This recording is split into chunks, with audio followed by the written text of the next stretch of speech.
The cowboy had wanted a quiet wife, the kind who spoke softly, kept the fire warm, and never questioned the dust on his boots or the silence in his eyes.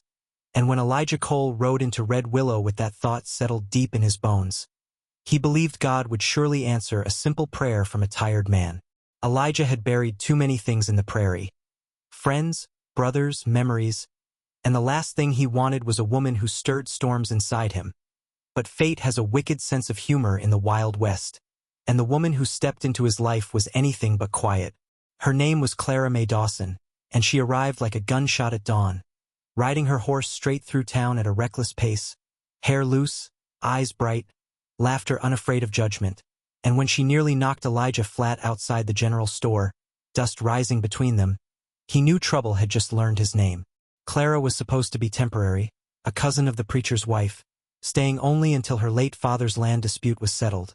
And Elijah told himself he wouldn't notice her, wouldn't watch the way she rode like the wind dared her to slow down, or how she spoke with fire even when the room fell silent. But the prairie listens, and the prairie remembers, and soon every path crossed back to her. When the preacher suggested Elijah consider Clara as a wife, strong hands, no fear of ranch life, good blood, Elijah agreed out of stubborn hope, thinking marriage would tame the wildness in her the way fences tame cattle.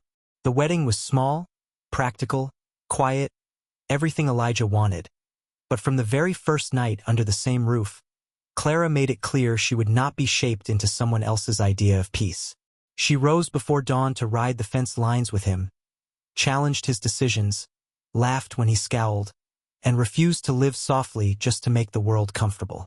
Elijah tried to hold the line, tried to be the steady ground beneath her fire, but fire does not kneel, and the more he resisted, the more she burned her way into his guarded heart. The ranch came alive with her presence. Music hummed while she cooked, horses trained better under her fearless hand, and even the long nights seemed shorter with her voice filling the quiet, and slowly, without meaning to, Elijah found himself waiting for her laughter more than his solitude.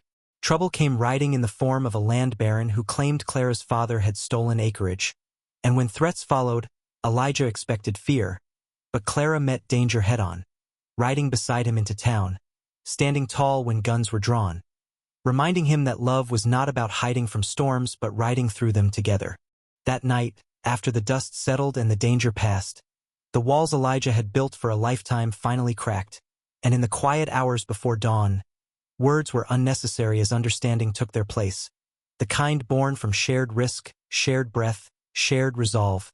And when the sun finally rose, Elijah knew the truth he had been fighting. He had asked for quiet because he was afraid of living, but Clara had given him something better, a reason to feel alive. From that day forward, the ranch was no longer just a place to survive. It was a place to live boldly, to love fiercely, to argue, forgive, and grow stronger side by side.